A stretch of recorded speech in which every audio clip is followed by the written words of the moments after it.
Hello friends, मैं हूं आपका होस्ट और दोस्त अभिनव जैन। एक बार फिर से स्वागत करता हूं आपका अपने यूट्यूब चैनल ट्रू इंजीनियर्स पर।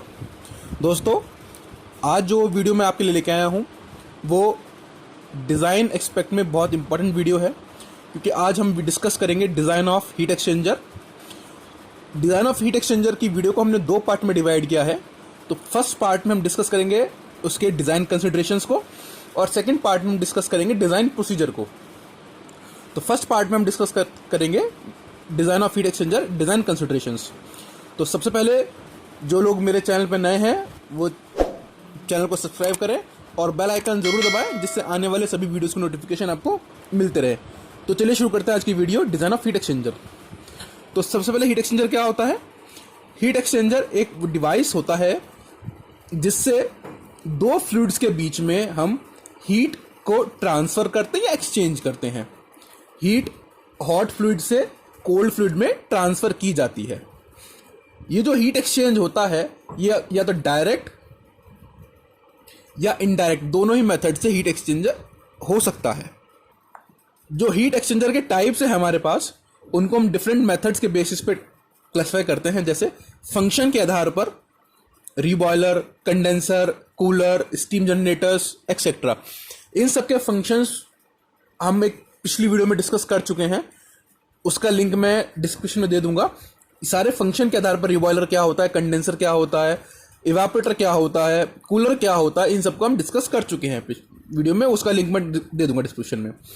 मटेरियल ऑफ कंस्ट्रक्शन के आधार पर मेटेलिक, नॉन मेटेलिक, ग्रेफाइट, इन सब चीज़ों से एक्सचेंजर्स बनते हैं।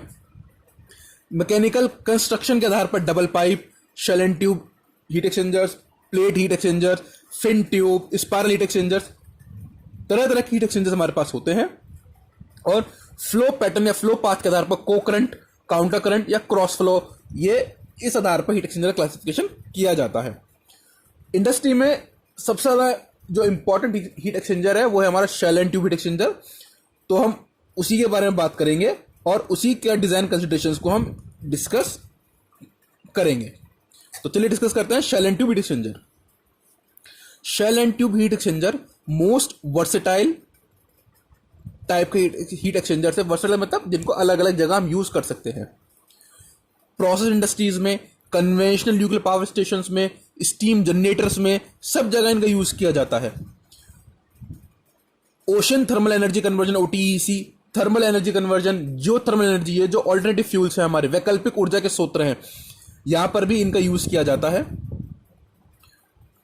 Shell and tube heat exchanger जो है उनका heat transfer area to volume ratio बहुत ज़्यादा होता है, जिससे हमें कम वॉल्यूम हीट ट्रांसफर एरिया में ही ज़्यादा हमें एनर्जी ट्रांसफर किया जाता है। इनकी क्लीनिंग आसान होती है। इनकी कंस्ट्रक्शन क्या होती है? इनमें ट्यूब्स लगी होती हैं जो शेल के अंदर लगी होती हैं। ये ट्यूब्स एक पर्टिकुलर पैटर्न में रेंज होती है जिसे हम ट्यूब पिच कहते हैं, उसके बारे में आगे डिस्कस करेंगे। इनमें एक फ्लूइड तो हमारा ट्यूब में फ्लो करता है जिसे हम ट्यूब साइड फ्लूइड कहते हैं, और दूसरा जो फ्लूइड होता है वो शेल में यानी ट्यूब्स के बाहर फ्लो करता है, उसे हम शेल साइड फ्लूइड कहते हैं। तो डिजाइन डिस्कस करते हैं, design of shell and tube heat exchanger. किसी भी इक्विपमेंट के डिजाइन में इन्वॉल्व होता है उसकी डिटेल वर्किंग, प्रोसेस डिजाइन की और मैकेनिकल डिजाइन की, कि किस प्रोसेस में यूज होना है, उसके हिसाब से उसके मैकेनिकल कंपोनेंट्स की डिजाइनिंग किस तरह से की जाएगी। जो प्रोसेस डिजाइन होता है उससे हमें क्या क्या आइडिया मिलता है, हीट एक्सचेंजर कौन सा यूज होगा, उसका इनसाइड डायमीटर कितना होगा, शेल के इंटरनल्स कितने होंगे, शेल पास कितने होंगे, ट्यूब का साइज क्या होगा, नंबर ऑफ ट्यूब्स कौन सी होंगे, ट्यूब पासेस कितने होंगे, फ्लूइड स्ट्रीम का टेम्परेचर क्या होगा, मोड ऑफ ऑपरेशन क्या होगा, क्रॉस फ्लो, को current flow, counter current, location of fluid streams क्या होंगी। तो ये हमें सब प्रोसेस डिजाइन से पता चलता है। इसके वाइड यूज को देखते हुए, जगह जगह यूज को देखते हुए, इस हीट एक्सचेंजर का जो डिजाइन है या कंस्ट्रक्शन फीचर्स है उनको स्टैंडर्डाइज कर दिया गया है। इसको डिजाइन करने के लिए हमारे पास कई तरह के कोड है, जैसे इंडियन स्टैंडर्ड कोड IS 4503 है, TEMA tubular exchanger manufacturers association TEMA के कोड्स हैं, ब्रिटिश स्टैंडर्ड्स BS 3274 है। तो इन ये स्टैंडर्डाइज कर दिया गया है हम इनको शेल एंड ट्यूब एक्सचेंजर के डिजाइन को, और ये अलग अलग कोड्स में प्रॉपर मेथड, प्रॉपर फंक्शनिंग सब कुछ बताया गया है। अब बात करते हैं डिज़ाइन कंसिडरेशंस के बारे में। तो सबसे पहले डिज़ाइन कंसिडरेशन में बात करते हैं मटेरियल ऑफ कंस्ट्रक्शन, कि किस मटेरियल का एक्सचेंजर हमारा होगा। जो एक्सचेंजर होता है वो जनरली कार्बन और लो एलॉय स्टील का बना होता है। जो कार्बन स्टील होती है वो 540 डिग्री सेल्सियस टेम्परेचर तक यूज़ की जाती है। लो एलॉय स्टील 590 डिग्री सेल्सियस तक टेम्परेचर को के लिए यूज़ की जाती है। और ऑस्टेनेटिक स्टील जो यूज़ की जाती है वो 650 डिग्री सेल्सियस तक यूज़ की जाती है। जो ट्यूब्स होती हैं वो नॉन फेरस मेटल या एलॉय जैसे ब्रास, कॉपर, निकल इनकी बनी होती हैं। कोरोसिव फ्लूइड्स को हैंडल करने के लिए नॉन फेरस अलॉयज या हाई अलॉय स्टील जैसे Monel, Inconel, stainless steel, cupronickel, aluminium, इन चीज़ों को यूज़ किया जाता है अगर कोरोसिव फ्लूइड्स की हम हैंडलिंग कर रहे हैं। तो स्पेशल केसेस होते हैं तो हम ग्रेफाइट, टेफ्लॉन या ग्लास के भी हीट एक्सचेंजर हम बनाते हैं। Design pressure and temperature. Design pressure वो प्रेशर होता है जिसके लिए या जिसको ध्यान में रख के हम अपने हीट एक्सचेंजर को डिज़ाइन करेंगे। ये ऑपरेटिंग प्रेशर से अलग होता है। ऑपरेटिंग प्रेशर वो प्रेशर होता है जिस प्रेशर पे हमारा हीट एक्सचेंजर काम करेगा। डिज़ाइन प्रेशर उससे अलग होता है। डिज़ाइन प्रेशर वो प्रेशर होता है जितने प्रेशर के लिए हम हीट एक्सचेंजर को डिज़ाइन करेंगे। तो जो डिज़ाइन प्रेशर होता है हमारा वो मैक्सिमम वर्किंग प्रेशर प्लस उसकी 5% एक्स्ट्रा लिमिट को लेके डिज़ाइन किया जाता है। सपोज करो अगर हमारा मैक्सिमम वर्किंग प्रेशर 2 एटमॉस्फेयर आ रहा है तो जो हमारा डिज़ाइन प्रेशर होगा वो 2 एटमॉस्फेयर प्लस उस 2 एटमॉस्फेयर का 5% एक्स्ट्रा, यानी कि जो हमारा डिज़ाइन प्रेशर होगा वो मैक्सिमम वर्किंग प्रेशर प्लस उसका 5% एक्स्ट्रा लेके डिज़ाइन किया जाएगा। ये जो 5% होता है ये सेफ्टी पर्पस को ध्यान में रख के बनाया जाता है कि अगर बाय चांस किसी ऑपरेशन में अगर थोड़ा भी अगर इधर उधर हुआ मामला तो हमारा जो एक्सचेंजर है, कोई भी प्रोसेस इक्विपमेंट है, उसको विदस्टैंड कर सके, वो हमारा खराब ना हो। इसके बाद है design temperature. Maximum working temperature जो भी किसी भी प्रोसेस इक्विपमेंट या कोई भी कंपोनेंट में जितना भी मैक्सिमम वर्किंग टेम्परेचर जाएगा उसमें 10 डिग्री हम और जोड़ देंगे, वो हमारा डिज़ाइन टेम्परेचर होगा। Design temperature is the 10 degree Celsius higher than the maximum temperature that any part of the exchanger is likely to attain. किसी भी पार्ट में ही एक्सचेंजर के जो मैक्सिमम टेम्परेचर होगा वो प्लस 10 डिग्री सेल्सियस, ये हमारा होगा डिज़ाइन टेम्परेचर। इसके बाद corrosion allowance. Corrosion allowance basically क्या होता है कि यूज़ करते करते क्या होता है, एक्सचेंजर के जो पार्ट्स होते हैं वो या जो उसका शेल होता है वो कोरोड होने लगता है। तो उससे बचने के लिए क्या होता है, उसमें एक एक्स्ट्रा थिकनेस ऐड की जाती है जिसे हम कोरोजन अलाउंस कहते हैं।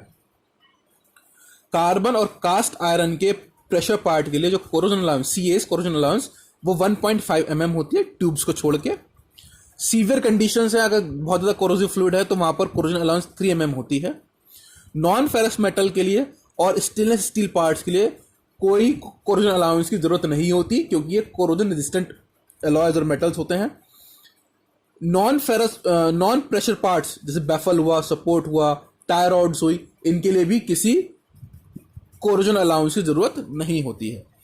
तो ध्यान रखिए कार्बन और कास्ट आयरन के लिए 1.5 mm होती है, सीवियर कंडीशंस में 3 mm होती है, और non ferrous metals, stainless steel parts और नॉन प्रेशर पार्ट्स इनके लिए कोरोजन अलाउंस की कोई ज़रूरत नहीं होती है। इसके बाद आता है नंबर ऑफ ट्यूब्स। जो नंबर ऑफ ट्यूब्स होते हैं वो 2 चीज़ों पर डिपेंड करते हैं, एक तो फ्लो रेट पे और प्रेशर ड्रॉप पे। जो नंबर ऑफ ट्यूब्स हम सेलेक्ट करते हैं वो इस तरह से सेलेक्ट करते हैं कि जो ट्यूब साइड वेलोसिटी होती है वाटर या उसके जैसे फ्लूइड्स की वो 0.9 to 2.5 मीटर पर सेकंड रहे, और जो शेल साइड वेलोसिटी रहे वो 0.6 to 1.5 मीटर पर सेकंड रहे। लोअर वेलोसिटी लिमिट स्कोर, अगर लोअर वेलोसिटी लिमिट की हम बात करें तो वो फॉलिंग को लिमिट करती है, फॉलिंग को कंट्रोल करती है, और जो अपर वेलोसिटी है वो इरोजन को लिमिट करने के लिए, इरोजन को कम करने के लिए हम डिसाइड की जाती है। जब हमारे वाटर में या फ्लूइड में सैंड या सिल्ट होती है तो वेलोसिटी को हम ज़्यादा रखते हैं और ऐसा इसलिए किया जाता है कि जो हमारी सैंड और सिल्ट है उसकी सेटलिंग ना हो, वो नीचे बैठे ना। इसके बाद आता है tube passes. A pass is when liquid flows all the way across from one end to another end of exchanger. Pass क्या है? जब लिक्विड पूरे फ्लूइड में या पूरे एक्सचेंजर में घूम जाता है तो एक एंड से दूसरे एंड में हम पास कहते हैं। जो हम शेल पासेस और ट्यूब पासेस काउंट करते हैं, अगर एक शेल पास और 2 ट्यूब पास है तो उसे लिखते हैं 1-2 एक्सचेंजर। ऐसे ही 2-4 का मतलब हुआ 2 शेल पासेस 4 ट्यूब पासेस। 1-4 का मतलब हुआ 1 shell pass and 4 tube pass. Generally ये इवन नंबर्स में ही होता है हमारा पास। एक्सेप्शन होता है 1-1 का वेपोराइजर्स में और कंडेंसर्स में। Large number of tube pass are used to increase the tube side fluid velocity. अगर हमें tube side fluid velocity increase करनी है तो हम नंबर ऑफ पासेस को बढ़ा देते हैं। इससे फ्लूइड की वेलोसिटी के साथ साथ हमारा हीट ट्रांसफर कोफिशिएंट भी इंक्रीज होता है, और जो फाउलिंग है वो मिनिमाइज होती है, वो कम हो जाती है। तो एडवांटेज है पास बढ़ाने के। जो ट्यूब पासेस हैं वो डिपेंड करते हैं हमारे अवेलेबल प्रेशर ड्रॉप पे, कि प्रेशर ड्रॉप कितना है हमारा। हायर वेलोसिटीज पे हम जानते हैं कि हमारा हीट ट्रांसफर कोएफिशिएंट ज्यादा होगा, लेकिन साथ ही साथ हमारा प्रेशर ड्रॉप भी ज्यादा होगा। इसीलिए अगर प्रेशर ड्रॉप हम एक्सेप्टेबल है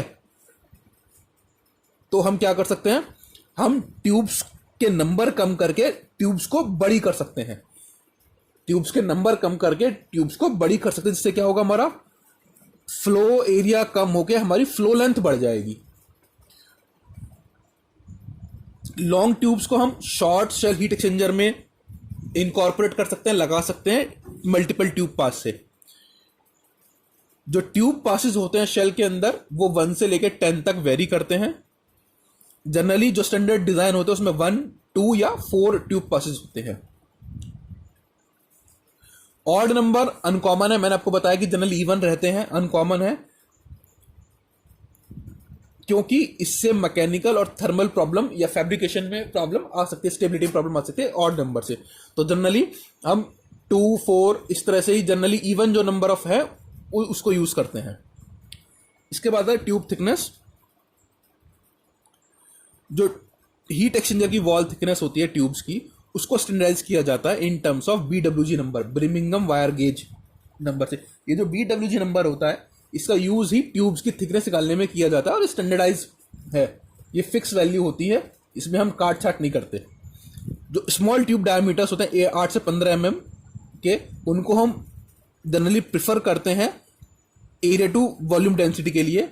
लेकिन इसकी डिसएडवांटेज क्या होती है कि इसकी में क्लीनिंग की प्रॉब्लम आती है। जो लार्ज ट्यूब डायमीटर्स होते हैं वो जनरली कंडेंसर के लिए और बॉयलर के लिए हमें जरूरत होती है। तो स्मॉल ट्यूब डायमीटर प्रिफर किए जाते हैं, हीट ट्रांसफर एरिया बढ़ जाता है इससे, लेकिन क्लीनिंग में दिक्कत आती है। और जो लार्ज ट्यूब डायमीटर्स होते हैं वो जनरली कंडेंसर और बॉयलर के लिए प्रिफर किए जाते हैं।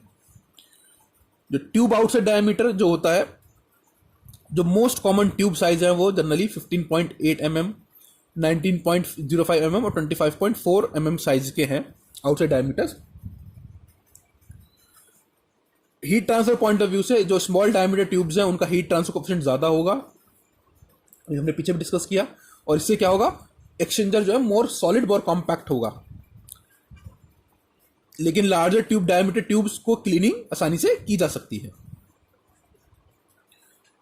जो मैकेनिकल क्लीनिंग के लिए जो स्मॉलेस्ट साइज है वो 19.05 mm होता है, और केमिकल क्लीनिंग के लिए हम छोटे डायमीटर, कम डायमीटर के ट्यूब भी हम स्मॉल कर सकते हैं। लेकिन इसमें एक शर्त ये होती है कि ट्यूब जो है हमारी कंप्लीटली प्लग ना हो, पूरी तरह से चोक ना हुई हो। इसके बाद आती है ट्यूब लेंथ। ट्यूब लेंथ जो होती है वो हमारे कॉस्ट और ऑपरेशन को इफेक्ट करती है। Longer tube length fewer tubes are needed. सीधी बात है, अगर जितनी लंबी ट्यूब होगी हमारी उतनी ही कम ट्यूब हमें चाहिएगी, और शेल डायमीटर हमारा डिक्रीज करेगा, जिससे कि क्या होगा, कम कॉस्ट की हमें जरूरत होगी। जो टिपिकल ट्यूब लेंथ होती है वो जनरली 8, 12, 15 और 20 फुट की होती है। मैकेनिकल क्लीनिंग जो है वो हम 20 फीट तक की ट्यूब की करते हैं। और ऑल्दो जो एक्सचेंजर्स हैं हमारे स्टैंडर्ड एक्सचेंजर्स हैं, उनको हम 40 फीट तक की ट्यूब के लिए बना सकते हैं। जो shell diameter to tube length ratio होता है वो जनरली 1/5 से 1:15 के बीच का होता है। यानी कि shell diameter to tube length का जो रेशियो होगा वो 1:5 से 1:15 के बीच का होगा। ट्यूब लेंथ में एक चीज हमें ध्यान रखनी चाहिए कि क्योंकि बार बार गर्म इसमें हॉट फ्लूइड फ्लो करेगा, तो जो हमें इसमें थोड़ा सा थर्मल एक्सपेंशन के लिए भी हमें जगह छोड़नी होती है, कि कई बार क्या होता है कि ट्यूब्स थोड़ा थर्मली एक्सपेंड कर जाती हैं, तो उसका भी हमें ध्यान रखना होता है। ट्यूब पिच, जिस प्लेट में ट्यूब्स को लगाया जाता है उसे ट्यूब शीट कहते हैं, और दो एडजेसेंट ट्यूब्स के बीच में जो डिस्टेंस होता है उसे क्लियरेंस कहते हैं। Centre to centre distance between two tubes is called tube pitch. तो जो दो ट्यूब्स के सेंटर टू सेंटर डिस्टेंस होता है उसे ट्यूब पिच कहते हैं। ट्यूब पिच दो तरह की होती है, स्क्वायर पिच और triangular pitch. Triangular pitch and square pitch दो तरह की होती है। जो स्क्वायर पिच होती है हमारी, उसमें क्लीनिंग आसान होती है और प्रेशर ड्रॉप हमारा कम होता है as compare to triangular pitch. चलिए इसके आगे चलते हैं। फ्लूइड का एलोकेशन, ये बहुत इंपॉर्टेंट फैक्टर होता है कि हम कौन सा फ्लूइड किस साइड फ्लो करेंगे। तो जनरली जो ट्यूब साइड फ्लूइड होते हैं उसमें कोरोसिव फ्लूइड्स होते हैं, ऐसे फ्लूइड्स होते हैं जो फॉलिंग कर सकते हैं, कूलिंग वाटर्स हुए, वो फ्लूइड्स जिनकी विस्कोसिटी कम हो, और हाई प्रेशर स्टीम, ये हम ट्यूब साइड रखते हैं। और जो शेल साइड फ्लूइड होता है वो होता है हमारे non corrosive, condensing vapours, high viscous fluids और हॉट फ्लूइड्स, ये हम जनरली रखते हैं शेल साइड फ्लूइड में। क्यों? क्योंकि हम ट्यूब्स को रिप्लेस करना आसान होता है एज कंपेयर टू शेल। तो जो कोरोसिव फ्लूइड्स हैं, फॉलिंग फ्लूइड्स हम ट्यूब्स में फ्लो कराते हैं, उसकी ट्यूब्स को हम रिप्लेस कर सकते हैं। शेल को रिप्लेस करना मुश्किल होता है। तो दोस्तों इस वीडियो में इतना ही। उम्मीद है कि डिजाइन कंसिडरेशंस जो हैं, किन किन चीजों को हम ध्यान में रखते हैं, वो होता है डिजाइन कंसिडरेशन, मतलब वो आपको समझ में आए होंगे हीट एक्सचेंजर के लिए, कि हम उसके मेथड ऑफ कंस्ट्रक्शन को ध्यान में रखते हैं। Design temperature, design pressure, tube passes, number of tubes, corrosion allowance, thickness tube की, outside diameter, tube length, tube की पिच और फ्लूइड एलोकेशन, इन चीज़ों को ध्यान में रखते हैं जब हम हीट एक्सचेंजर की डिजाइनिंग करते हैं। ये हमारा डिजाइन ऑफ हीट एक्सचेंजर का फर्स्ट पार्ट है हमारा, जिसमें डिजाइन कंसिडरेशन के बारे में बात की है।